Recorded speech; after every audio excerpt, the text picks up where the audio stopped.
बरं वाटतंय? उठू मग मी आता. आत्या, हे काम झालं की मी करून टाकते पोळ्या. काय ग बाई स्वानंदी, क्लासवरून आली तशी कामाला लागलीस ग. हे पण उठू देत नाही बघ ना मला. बसाव आत्या, त्यांनाही निवांतपणाची सवय असेल म्हणून झोप नसेल लागत नाही. मी करते सगळं. बरं, आई बाबा कुठे आहेत? काय माहित बाई, सकाळपासून गायबच आहे. दुपारी आलेले जेवायला, जेवले, थोडं झोपले, परत गेले. बघ ना, त्यामुळे मला इथून जाता पण येत नाही. तुझ्या आजीला भेटायचं होतं ग. काय विचार करत असतील ग तुझे आई बाबा तुझ्याबद्दल? जाऊ दे आत्या, घराचं एकदा झालं ना की भेटून येईन त्यांना, तेव्हा सांगेन सगळं.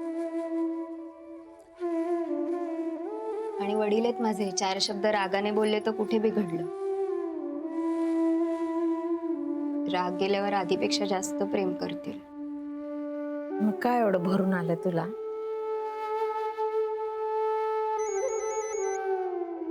यांचं असेल बहुतेक. यांचंच आहे. हॅलो, हॅलो बायको, पोचलो. कुठे? घरी? नाही ग, आता तर लँड केलंय. इथून बाहेर पडायला अजून अर्धा पाऊण तास लागेल आणि मग ट्रॅफिक वगैरे सगळा अंदाज पकडून तुझ्यापर्यंत पोचायला दिवस मावळून जाणार. ओके, ठीक आहे. अगं काय एक्साइटमेंट मध्ये फोन ठेवून दिला. आत्या, अर्ध्या तासात पोहोचतील घरी, पण त्यांच्या आधी मला पोचायला हवं. हो, निघ बाळा, निघ. नाही तर धक्का बसेल त्यांना. आत्या, हे करेल, निलिमा येतच असेल आता. ती करेल सगळं, तू काळजी करू नकोस. आई बाबा? अगं बाई, आई बाबांना ते जिथे असतील तिथून शोधून आणते मी. तू त्यांची काळजी करू नको. तो तिकडे पोचायच्या आधी तू पोच. पैसे आहेत का? हो आहेत. काका येते. हा, जा जा. हा, नीट जा. काय रे देवा, काय ग माझी पोरगी ही सतत दुसऱ्याचा विचार, सतत दुसऱ्याचा विचार, स्वतःची काळजीच नाही करत. देवा, त्या पोरीची काळजी तूच घे बाबा.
इथेच कुठेतरी असणार आहे तो शोध. शोधूया म्हणजे सापडेल. ललिता, मला वाटतं गवताच्या गंजेत पडलेली सुई सापडणं सोपं आहे, हे चोर मिळणं कठीण आहे. म्हणजे लक्षात घे, त्यांची धंद्याची म्हणजे चोरीची वेळ रात्रीची. मग आता यावेळेला ते झोपलेले असणार, नाही तर मग उठून आंघोळ वगैरे करून केस वगैरे फिसकारून भयानक रंगाचे कपडे घालून निघायच्या तयारीत असणार. त्यांच्याच धंद्यात असल्यासारखं अगदी वर्णन करताय. नाही, सगळ्या गोष्टींची माहिती ठेवायला लागते बाई.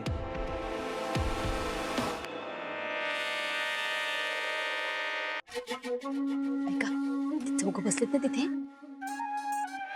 तो पाठीमागे बसले ना, तोच आहे. जरा बोलूया त्याच्याशी. चल. तू हो पुढे.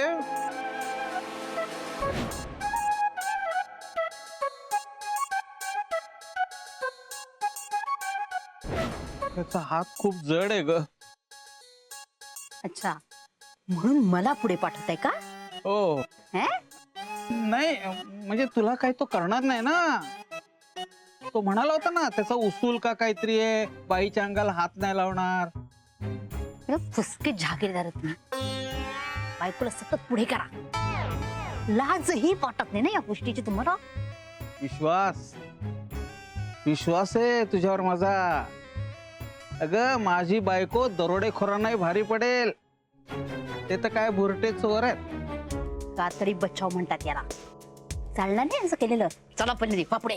तुझा तिकडे, मी इथेच थांबतो. कोणी आलं तर शिटी मारतो ना मी. हो का? तुम्हाला भीती वाटत असेल तर मी येऊ का? तुम्ही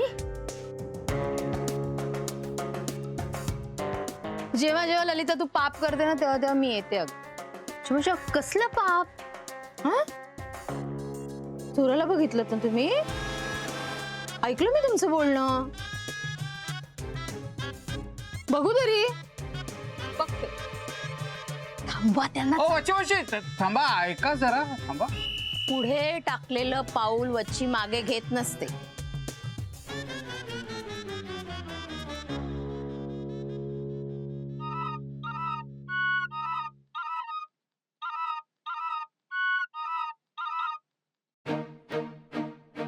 ओ बाई, काय पाहिजे?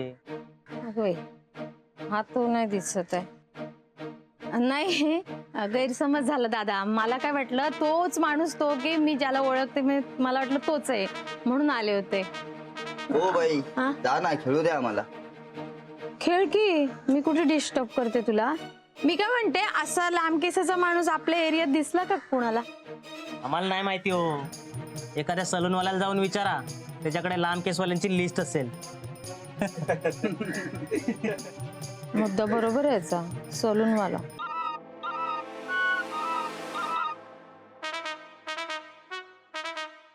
भाऊजी, तो चोर नाहीये. आहे ना, तेच तर मी तुम्हाला सांगत होतो. तुम्ही ऐकायला असताना आपल्या किती बोलताय, किती बोलताय. बोलू दे ग ललिता, बोलू दे. त्यांना माहिती आहे म्हणून ते बोलतात. हो ना भाऊजी? अच्छा, काहीतरी काय त्यांना कसं काय माहिती असेल? नाही हो, आम्हाला जर माहिती असतं की तो चोर आहे तर मी चोरी करून दिली असती का घरात? सांगा ना. पुरे करा तुमची नाटकं. कसली नाटकं बच्ची मावशी? तुम्ही ज्या चोराबद्दल बोलताय ना, त्याला मी आणि स्वानंदी भेटलो तेव्हा त्याने कबूल केलं की तो चोर आहे आणि तो चोऱ्या करतो. असे चोर तर खूप असतील हो या वस्तीत. माझा काय संबंध? संबंध नाही म्हणून थोबाडीत मारली का त्याने तुमच्या? काय काय हो? काय काय म्हणतात बच्ची मावशी? किती धडधडीत खोटं बोलतेस ग ललिता. तुला सांगितलं नाही का भाऊजींनी? नाही सांगितलं? तुम्ही काय बोलताय मला काही कळत नाहीये वच्ची मावशी. काही कळत नाही का? मग विचार करा त्याच्यावर आणि मग बोला माझ्याशी. म्हणजे मग आपण शोधूया चोराला. नाही तर मीच आणते शोधून चोराला आणि समोर उभा करते तुमच्या. आणि नाही बोलला ना तर पोलिसांची भीती त्याच्या मानगुटीवर घालते. म्हणजे तो पोपटासारखा पटापटा पटापटा बोलायला लागेल. ओळखत नाही तुम्ही दोघं जण मला, म्हणून सांगते की मला तरी खरं सांगा. आणखी एक, नीला आलाय मुंबईत. स्वानंदी गेले त्याला घ्यायला. तेव्हा सांगते मला खरं सांगा. नाहीतर जे प्रश्न मी विचारते ना तुम्हाला, ते प्रश्न नील विचारेल तुम्हाला.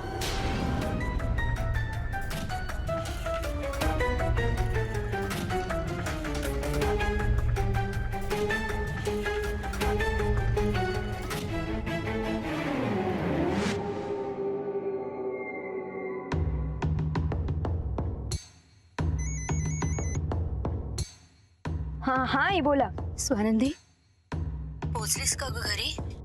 बच्ची मावशी म्हणाला ना मला. नाही ना, अजून एक 5-10 मिनिटं तरी लागतील. इंद्रनीलला सांभाळून घेशील ना बाळा? आई मी आहे ना, नका काळजी करू. मला खात्री आहे तू सांभाळून घेशील त्याला, आणि बरं झालं की तूच गेलीस. आता ना खरं मीच यायला हवं होतं का तुझ्या बरोबर. तो दिसला ना की रडूच फुटेल का मला, आणि तो तर माझ्यापेक्षाही हळवा आहे. आई मी घेईन त्यांना सांभाळून, आणि घ्यायलाही हवं. आता आपणच हिंमत दाखवायला हवी ना. हो ग. आई प्लीज तुम्ही रडू नका. हे बघा, त्यांना कळलं ना तर खूप वाईट वाटेल.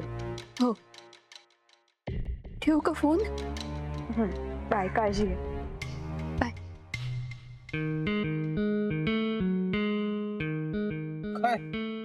काय हसतेस काय? बच्ची मावशी काय म्हणाला तर आठवते ना? स्वानंदीला त्या चोराबद्दल सगळं माहिती आहे, आणि नेमकी ती बया तुझ्या आधी इंद्रनीलला भेटते. भेटू दे ना, भेटू दे. पहिली उकळी तिच्या हातावर सांडलेली बरी, नंतर मी आहेच.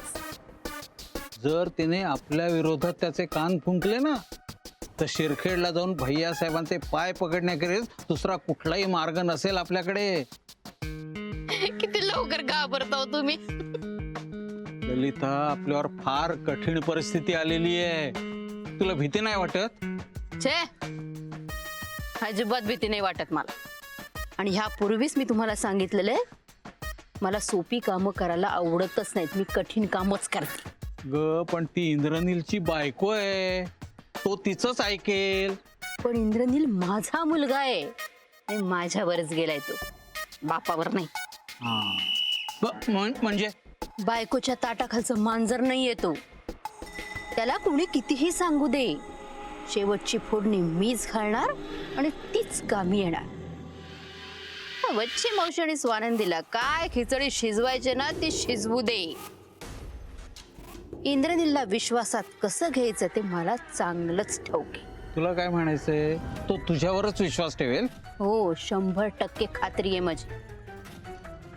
पण त्यासाठी ना या नाटकाची थोडी तयारी करायला लागेल. चांगलं नेपथ्य उभारायला लागेल. पडदा वर गेल्या क्षणी नेपथ्याला टाळी पडली पाहिजे. मग पुढच्या सगळ्या गोष्टी कशाही सावरून घेता येता.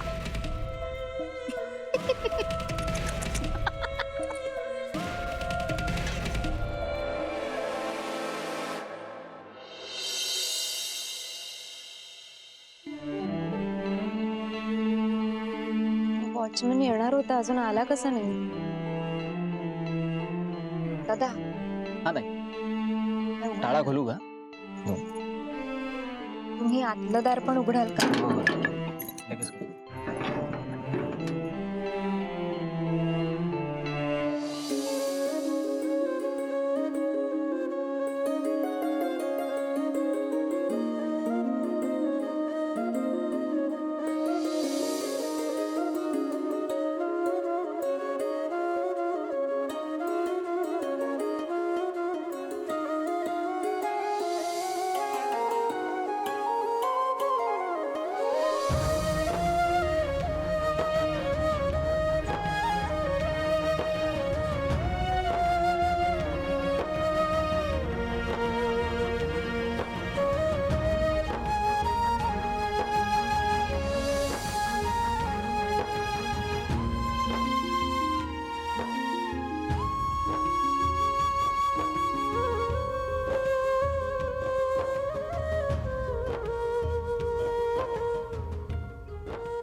बाईक पण घेऊन जायची होती. मॅडम आज गाडी नेतायत ना?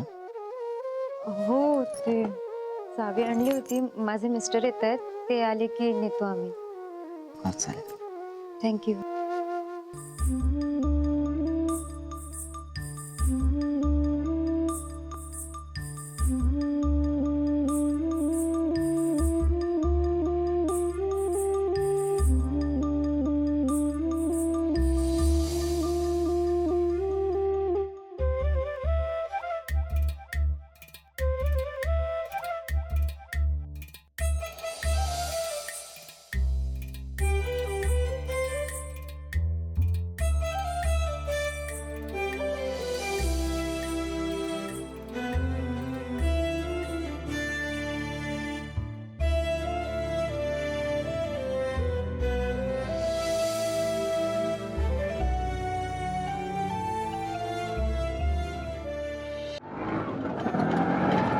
बस बस.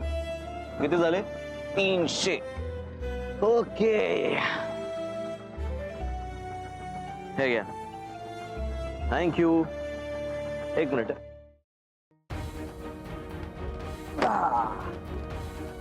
चलो थँक्यू.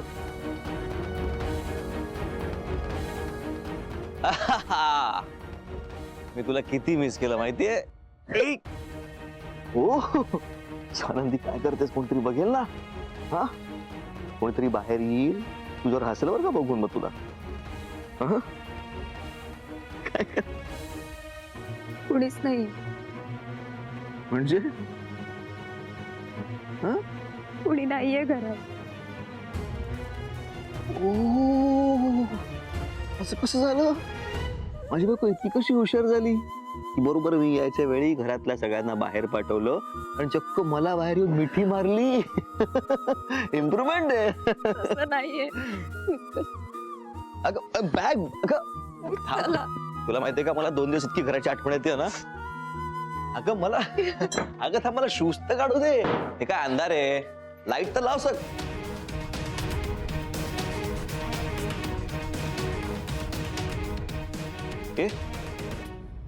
फर्निचर झाकून का ठेवलंय? काय झालं? हा काय झालं? किचन पण रिकाम आहे. काय झालंय? हे काय झालंय? काय झालंय? हे घर असं रिकाम.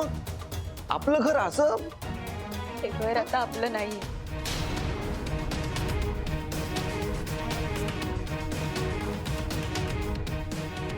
मला कळत नाही. आपलं नाहीये म्हणजे? सॉरी. माझ्यामुळे आपलं हे घर आपल्या हातातून गेलं. गेलं म्हणजे काय? मला सांगशील का सगळं? सलग सगळं सांग. तुकड्या तुकड्यात नको सांगूस मला. हे बघ मला कल्पना आली होती या गोष्टीची. आपलं होळीच्या दिवशी बोलणं झालं ना. मी तुला फोन केला होता तेव्हा तुम्ही आपल्या घराच्या वच्ची मोशीच्या घरी होता. हे शक्यच नाहीये. सणासुदीला तुम्ही आपलं घर सोडून तिकडे काय करत होता? तेव्हाच मला शंका आली होती. हा नेक्स्ट डे पण आपलं बोलणं झालं हो ना. तेव्हा तुम्ही तिथेच होतात. तुमचं होळी खेळणं चाललं होतं. अगं आई हे सहनच करणार नाही. सणासुदीला आपलं घर सोडून तुम्ही. तेच सांगते. हे घर आता आपलं नाहीये. आनंदी तुम्ही चिडू नका. मी सगळं सांगते.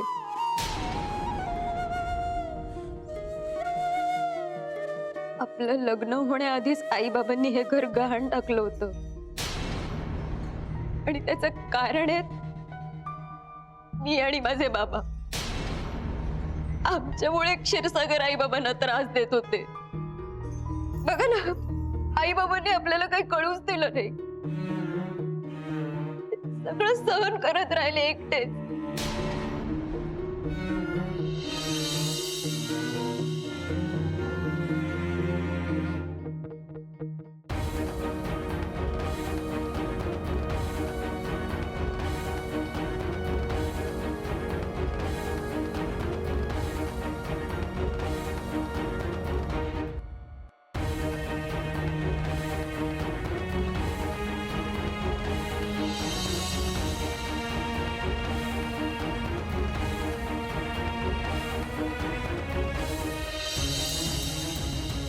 देवा, अरे घर चाललंय तुमचं. म्हणजे घराचा लिलाव होतोय.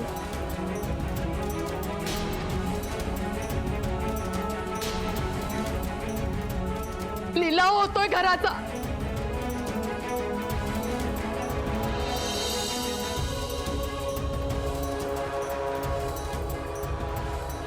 इंद्रनीलचं लग्न तुझ्याशी ठरल्यामुळे क्षीरसागर नाराज होता.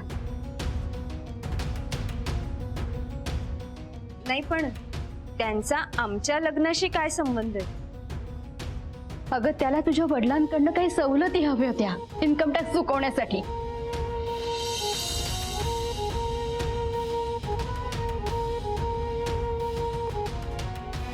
स्वानंदी, तुझी चाहूल या घराला लागली आणि संकटाची मालिका सुरू झाली.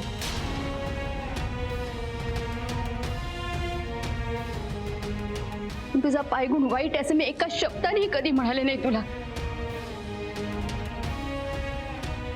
आपल्या मुलाच्या सुखातच आपलं सुख आहे हेच मी स्वतःला सतत समजवत राहिले.